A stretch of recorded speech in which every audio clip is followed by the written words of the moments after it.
Welcome to Studio Infra, the infrastructure talk show in which we update you on trends, developments and innovations in civil engineering. Brought to you by Infra.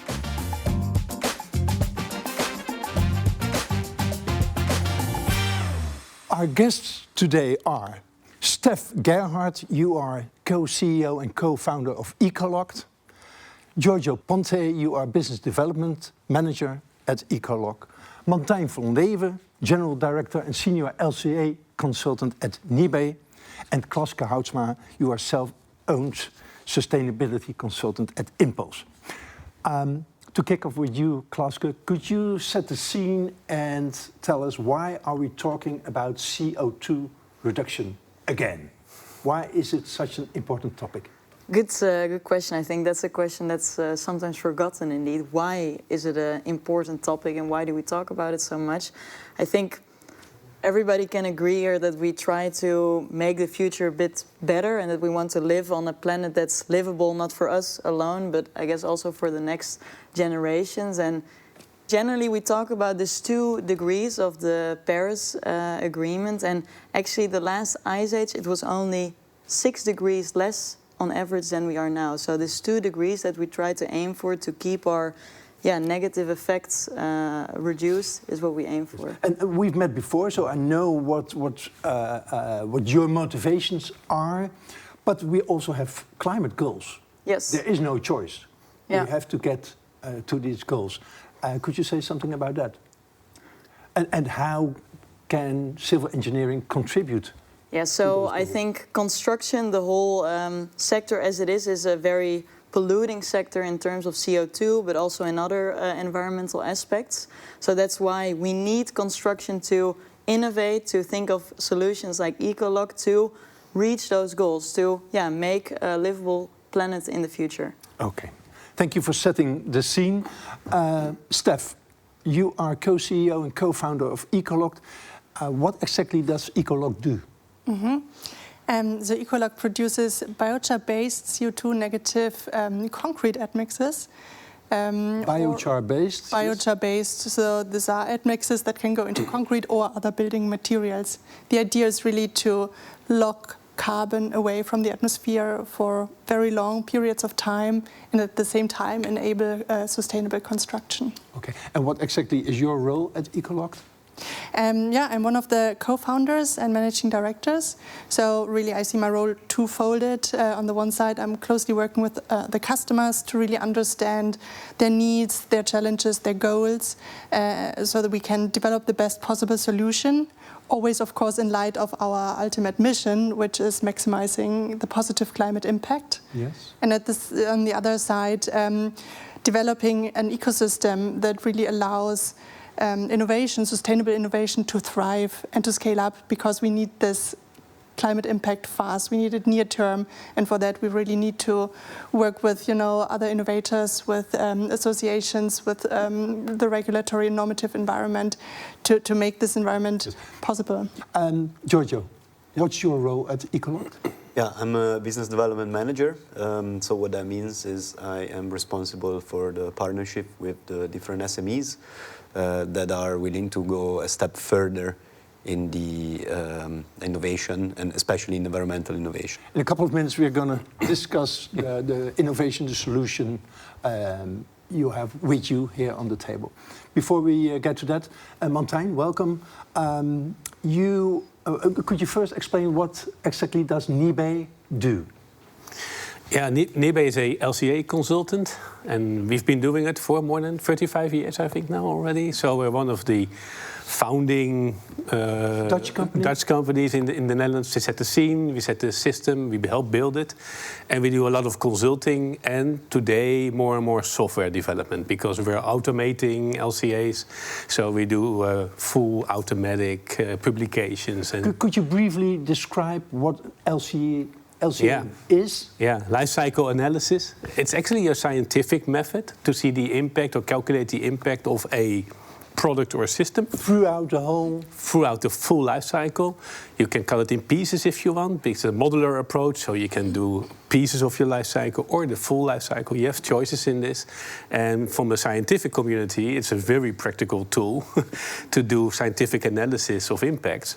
But now we're translating it to industry, so we make it more strict. We bring it into certain boundaries and settings that are not free to choose. Mm-hmm. So it's like, I would say, a kind of a LCA practical kind of approach in which we use the methodology, but we keep it more simple than we use it in science.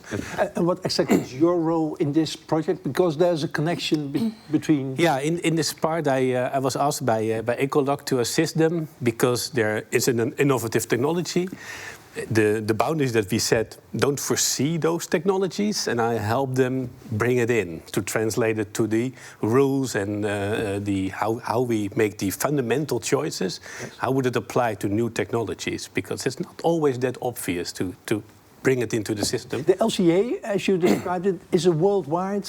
Yeah, there are global standards for it nowadays. So there are ISO standards that we all follow. There are European standards as well. Okay. And there is even a Dutch standard. So it's like from global to Europe to the Netherlands, they're all standards. It's a hierarchy, so the top one is the most important, and this one is just to set more details. But in the Netherlands, we have a very specific one because we use it in practice a lot already. And that's quite different from the rest of the world. And you are helping, advising ecoLocked? Yeah, to understand it, to understand how the technology would fit. And then make a proposal to the standardization bodies. To make a life cycle analysis for this solution? For this specific solution. Innovation? Yeah, for this technology. Okay. Yeah. Klaske, you are a sustainability consultant. What is a sustainability consultant? What do you do? Yeah, good question. So I think there are many different types of sustainability consultants. So always, if you hire a person like me to do for the work, think about what are you looking for. But generally, that's already the question companies don't know, like where do I start when I think of sustainability? But in essence, what I help companies with is they have sometimes nothing yet on sustainability or they're already very far. How can we set up a structure such that we empower the people inside the company to keep the whole sustainability trajectory going and that they're not dependent of me, so that we empower them to have the skills and the knowledge to make and create a more sustainable world. Yes. Okay. And Mantijn, you said you are helping ecoLocked in the LCA, on the path of LCA. There's no connection between you and ecoLocked. No, but I think, to make this clear. I think, for example, what Mantijn does is also what I do, but that's one of the tools we use to empower companies to make the sustainable choice, because it gives them insights into the impact a product or a process or a technology has. Yes. Yeah. Okay, thank you. Steph, let's talk about your innovation. How did you come up with this idea? So basically, we came across biochar carbon removal. As the IPCC says, this is one of the most promising carbon removal technologies. The reason for that is that... What is biochar? Could you describe it? I can start with what is biochar, yeah. It's a good starting point, I guess. Biochar basically is solid carbon. So if you think about the natural carbon cycle, right, this is what worked for a very long time. It is like there's CO₂ in the atmosphere and... We're looking at it now? Yeah, yes. And then there are plants and the sea and soil that capture the carbon.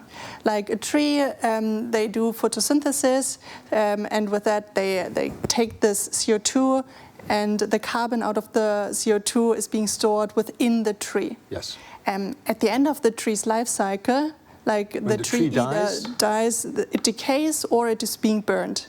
And at that point, the carbon would be released back into the atmosphere. Yes. And what we can do is we can avoid this process by taking the biomass, taking the tree. Yes. And actually, we do not take the whole tree for biomass and for biochar production. It's the residue. So any waste or residue that is not being used for something else. So you can think about like agricultural waste, like rice husks, or you can think about food production waste, like nutshells. All of this would be thrown away or used for heating, so being burnt. Instead, And you use it as the basic ingredient exactly for your innovation. This is the feedstock. It's being pyrolyzed. Pyrolyzing means it is being treated with high temperatures in an oxygen-deprived environment.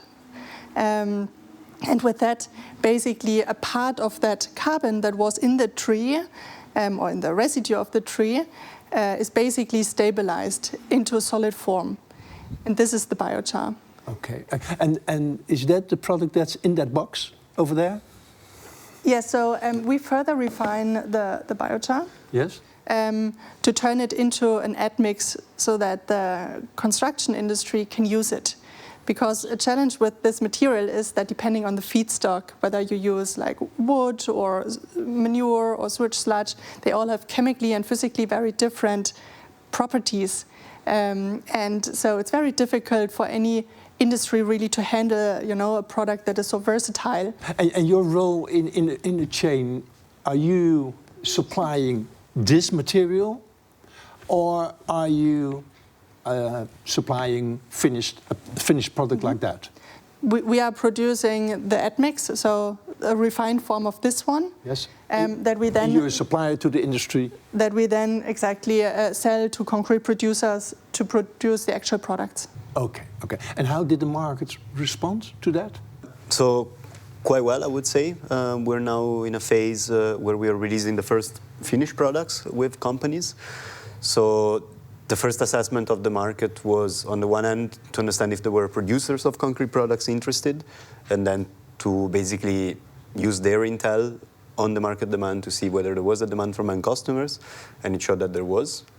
On the other hand, we're also talking with a lot of different actors, like, for example, municipalities or real estate developers. We already pre-select a little bit. We look for innovators, Did you do pilots? Did you approach? Yes. Okay. Exactly. So we pre-select. We already look for entities, actors that have already sustainability in their agenda. Okay. And what could you briefly describe what this stone, this brick, how do you call it, how it compares to traditional products? So the main difference, it stores CO2 in the form of carbon, or better, sequesters CO2 in the form of carbon within its concrete matrix. So there are around 150 kilos of CO2 equivalent being stored in here, which compensate, net out the emissions for the other materials used. So it's still a concrete stone. It still has gravel, sand, cement, water, other type of additives, plus our additive, which stores the carbon, the remaining, let's say, the hard-to-abate emissions directly in the product itself. And for which solutions is this a viable alternative? So if we look into concrete space, I would say 80% of concrete applications. So everything that is the paving sector, let's call the Infra market here in the Netherlands, or gardening landscape, it's already an approachable market. Okay.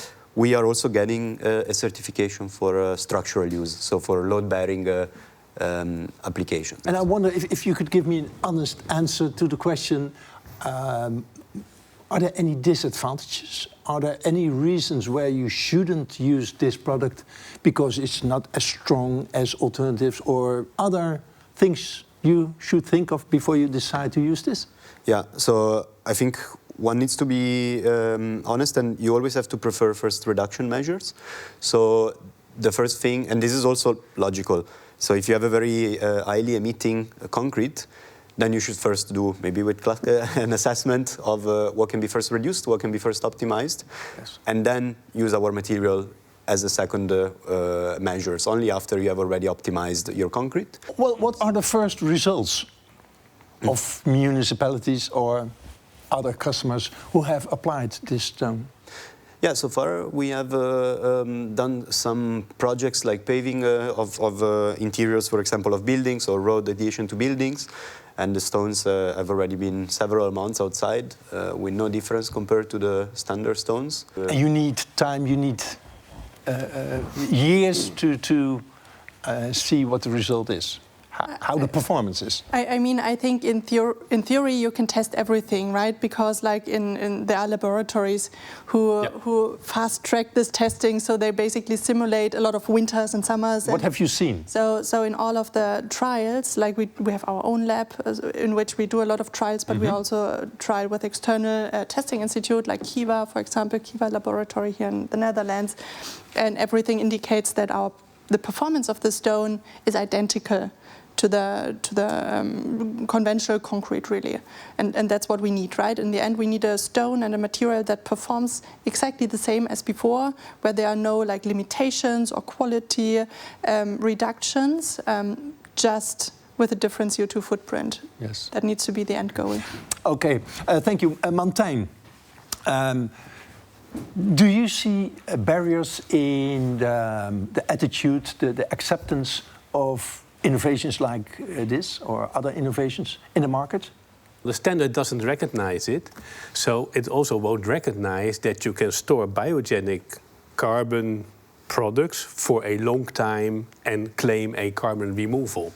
It doesn't recognize it. It's not allowed. So we need a different way of judging solutions. Yeah. We need to bring this into the standard, and that's also recognized by the standardization bodies. I'm a member of the European Standardization Committee or body and the Dutch one. They recognize it, but standardization bodies move slowly.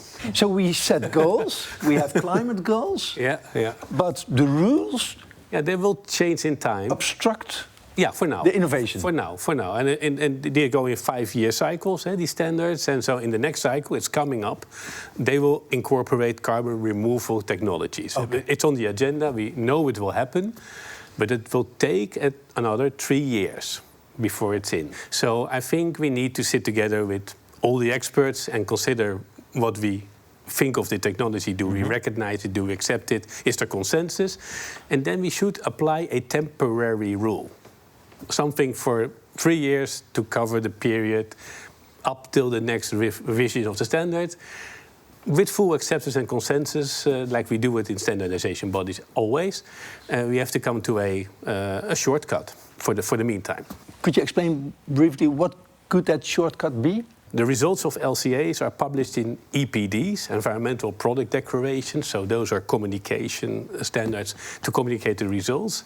We do it in programs, EPD programs, and all the programs together, 27 of them, they have a community.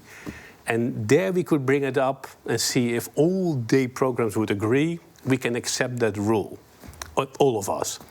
So that would be a way forward, and to say that there is still a level playing field. We'll all do it at the same time. We all do the same exception or the same addition to the rules. We write it up carefully and we implement it. Okay. When I listen to you, there's a song playing in the back of my head saying nobody said it was easy. Nobody said it. Something like that, Klaske, as an independent consultant, how do you look at this concrete paving stone of ecoLocked? So if I can ask just a few questions that maybe general or the average citizen would have is, for example, in our office we have a chair that is made of wood, but also recycled plastics have gone in. And I think it's a very good story, like, we, instead of burning the plastics, we have put it in a chair and it's been used. It's been reused or recycled, however you say. But then the question pops up, okay, what happens in the next life cycle? Because then you don't only have wood, you have a mixed material, you have plastics and wood combined, so it's not what they call a mono material anymore. And I was wondering, for this situation as well, how do you guys respond to that question of, now you blend a new type of material? After, you mean after this has, if it's been taken out? Exactly, imagine what happens then? Normally they crush it and they use it again in concrete, for example. Okay. Now there's a new material added. What happens next? So I was wondering what you guys that's a good question, I think. Have you thought about this? Yeah, a lot. We get that question very often. It's like end of life. So ideally, we can reuse it as long as possible if we need to demolish. Yeah. Typically, it's being broken in small pieces, right? And then it's like gravel, and it can be used for like below roads or stuff like that. That's kind of the downcycling, if you want. There are also new ways of really recycling, making it very, very fine, and then bring it as aggregates back into concrete. In all of those cases, because the biochar-based aggregate that we are providing is so fine, it's really embedded in the mix, in the matrix, and it will not go away. So it just stays within that cycle. So this is what happens for, I would say, right now, 99% of the applications. Of course, there might be future recycling technologies that are currently being trialed at universities where we really heat this up to very high temperatures. In these cases, obviously, we need to look because the biochar might react, but this is not the case yet, and we are working with research facilities to carefully see what happens, which direction is this going, to monitor that. Is this being taken, Mantijn, is this being taken into account, and Klaske, within the LCA? Yeah, sure. Yes? Definitely. Yeah. End-of-life scenarios are an essential part of any LCA. Yeah. There shouldn't be an end of life. It has to be. Then the standards say it has to be. It's mandatory. It has to be reusable. Yeah.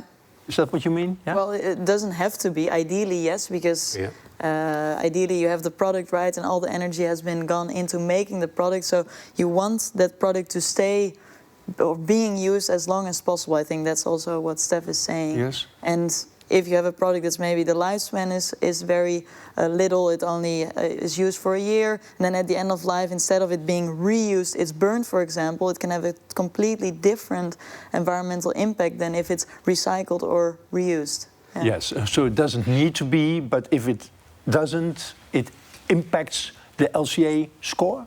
Exactly, Yeah. and generally that's also where the LCA, I think, helps a lot, because we don't really have an insight into this order of magnitude. What if we reuse? What if we maybe recycle? Or what if we burn? How much CO2 emissions can we prevent? And that's what you then can quantify. Yeah. Do you see these type of paving stone as the present? You don't know what's going to happen in the future. Alternative for traditional paving stone? I've worked in that industry in the past, so I know a little bit about how it works. But clearly, yes, I think so, because without no disrespect to the products, but they are relatively simple products, so they're excellent. We love to bring innovations in, right? It's the road into an industry is with these relatively simple and well-defined products. Yes. And I think it makes a lot of sense to do it. Maybe if I may add to that, yes. I think what is really important is that there will be not one solution to bring us all the way to net zero. Right. That's important, and I think that what people like to forget, we need to build a toolkit, and for us, this material is highly compatible. So we really want people to reduce emissions first, to go to alternative binders, to use low carbon virgin materials, to use green energy. Everything that is possible should go in there, and then we can come on top. Is it available? It's going to be available soon. So right now we are finalizing two challenges. One is the one that Mantijn briefly introduced. So how we fit in the standard, how we overcome the remaining discussion. Could you set a date or time of year? Yes. We are talking about 2025 now as we have this talk. Yes. When is this product going to be available? Yes, I think we are going to be able to release this in the second half of the year. So end of Q2, beginning of Q3. Yep. And we already from the physical standpoint, we can already deliver some of these products. We have one more challenge. Sorry, I take 1 more minute to explain it because I think it's important. Go ahead. Which is producing this at scale. So we didn't touch this upon this, but it's quite important. On the one hand, you have a startup, decent size, also decent production. On the other hand, you have the concrete industry, which is giant. Okay, so scalability is one of your challenges. Exactly. It's not a unsolvable challenge. It's a very addressable challenge, but it's of course something that we need to be able to deliver on the large scale, deliver enough quantities of material to produce these paving stones at mass, but also at a batch level. So, for example, be able to dose 10 tons of our material at a time for continuous process. Yeah. Okay. I'm moving over to this side of the table, and I wonder, we are talking about CO2 reduction. Could CO2 reduction also have negative effects elsewhere? I would say hard to imagine. I can't think of something that would pop to mind. Okay. So for the time being, in the time phrase that we're now, we need carbon removal. So we need CO2 in the atmosphere to come down. Okay. So any reduction is beneficial. And these kind of products, without knowing all the technical details, I cannot imagine they would have harmful effects in another area. I don't think so. As well, what you generally see, for example, plastic scores pretty good on CO2, but then when you look maybe at in the LCA at the toxicity or the fact that it's more chemical or the microplastics issue, it's really what problem are you trying to solve? And I think one of the biggest challenges, that's why the focus is I think also CO2 today, is CO2, but really look at it more holistically, because some solutions are great for CO2 but have a much bigger problem. That's what I mean.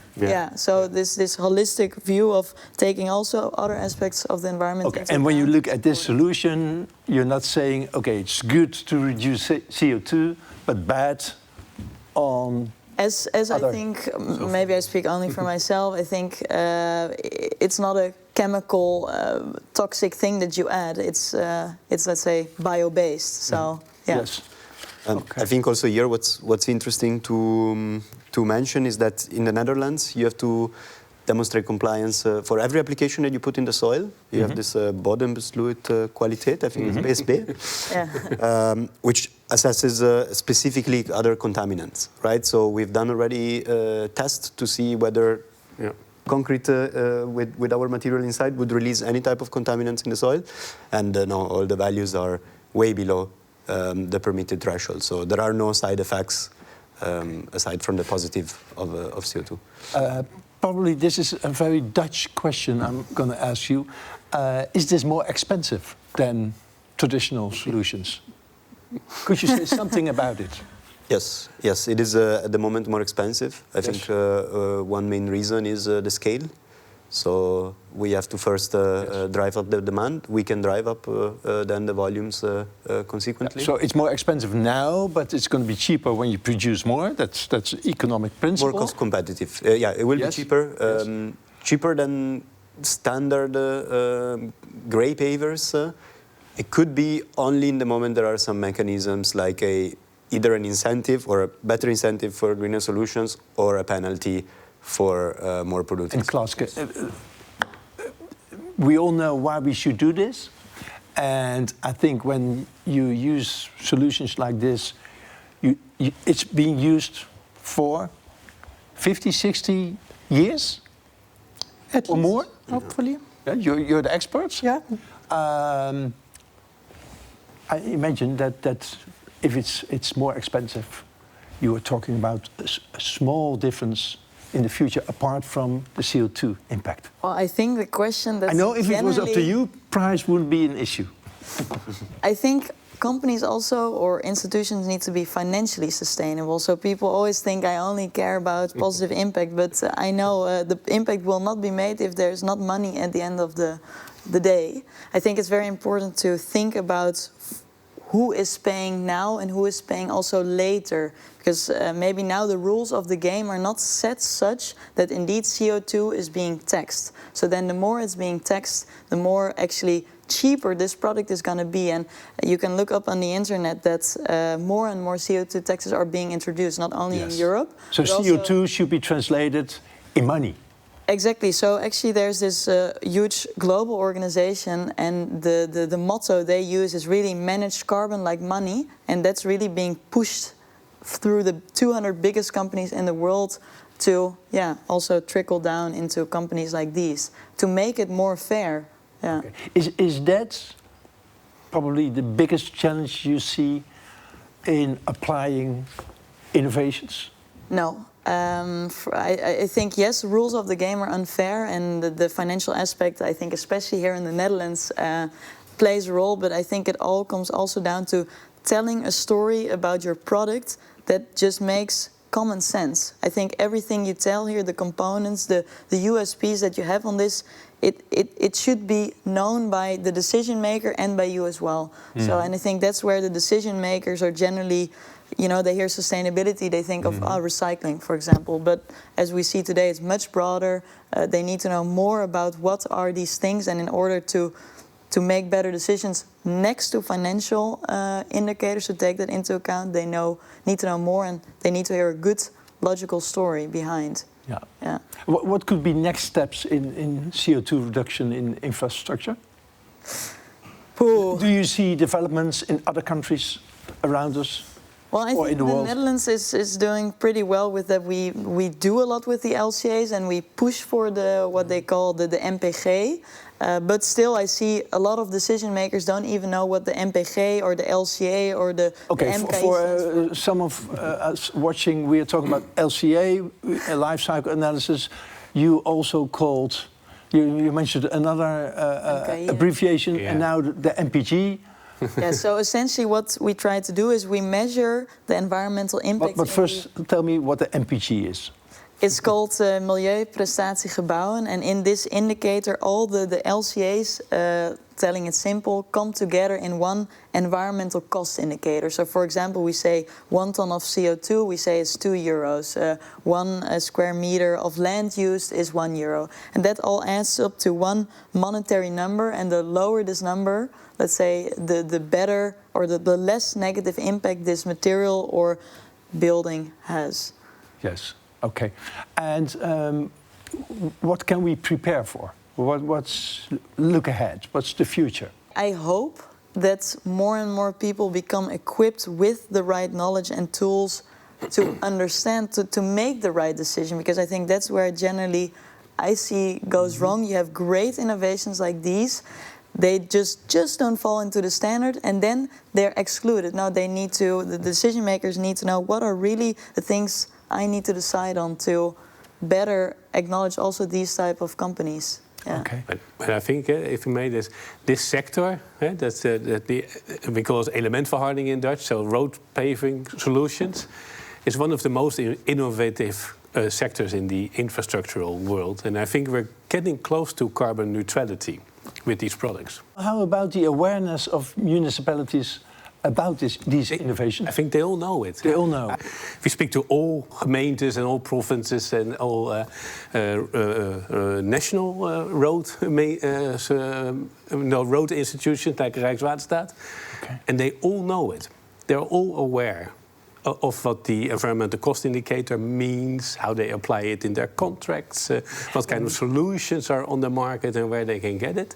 Okay. So they are aware, they are informed, they know, and what keeps them from They are also applying it. They are applying it, I think. So does that mean that companies like ecoLocked, not just ecoLocked, should be prepared for, you also mentioned the capacity to scale up, should be prepared for an increase in demand? I think so, but in this specific case, it's really important that we implement the benefits in the MKI or the environmental cost indicator. We're almost getting at the end of this very interesting talk, I think. Is there a final word you want to share with the viewers that they should know about your innovation, about LCA's or MPGs or whatever? I mean, there's a lot, but I think in the end, I can just encourage everyone to continue to ask questions, to really understand that, because it is very complex, like understanding the climate impact, sustainability, it is super complex, and there, of course, is a lot out there that has not been done really correctly in the past, not fully transparent. There are really some bad examples. So I think we often get questions around greenwashing and these types of things. And we can just encourage everyone to double check that, because it is not always easy to find when you are not an expert. And that's why these types of tools that are out there are so important, and so for us it's really important that we are very transparent. We really show and lay out everything that we have and why it is working in the way that we say it's working. It is all externally certified, and people really should look into that to make sure they really do this positive impact that they want to. Okay, thank you. Klaske, final word. I think I always try to challenge companies to push higher, to go further. So I think also in this case, a general thing would always be use the air ladder, is sometimes used in the Netherlands.